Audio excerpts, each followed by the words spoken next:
Voilà. Il faut y aller. Faut faire un peu de sport, hein, les jeunes. Hein.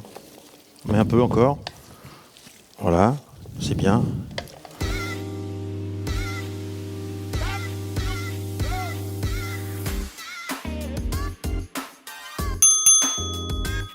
Bonjour, donc là on va vous faire une nouvelle recette. Je vous propose donc l'écrasé de pommes de terre aux olives. Donc on a cuit bien sûr les pommes de terre en amont, en robe des champs, ce qu'on appelle, c'est-à-dire qu'avec la peau. Ensuite on les épluche pour pouvoir les presser.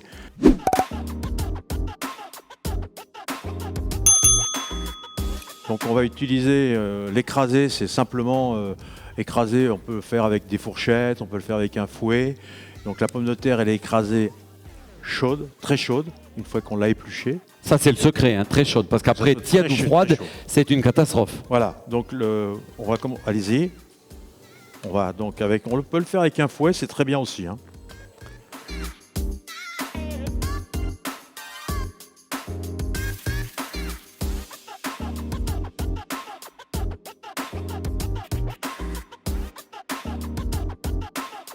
Donc quel est le temps de cuisson d'une pomme de terre en robe des champs? Alors, Jacques, la pomme de terre, on utilise une pomme de terre assez ferme, mais qui est destinée un peu à la purée. Et là, on peut utiliser de la binge.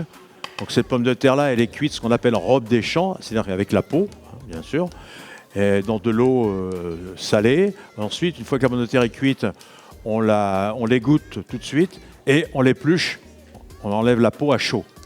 Donc, pour tout ce qui est purée, écrasée de pommes de terre, on prend plutôt des pommes de terre vieilles. Voilà, de la vieille pomme de terre. Hein, pas du tout les jeunes. Jamais okay. De la pomme de terre nouvelle parce qu'elle va ce qu'on appelle corder.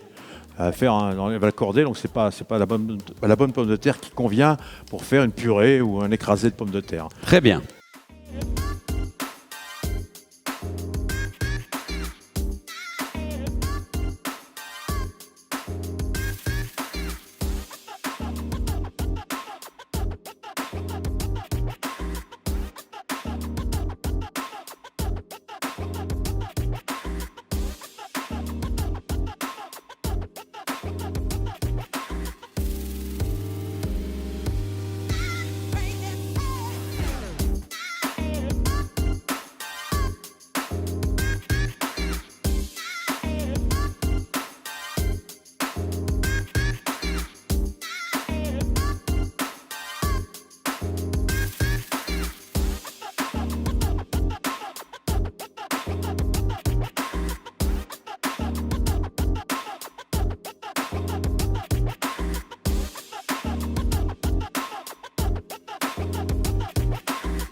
نور فاس إكسير الحياة.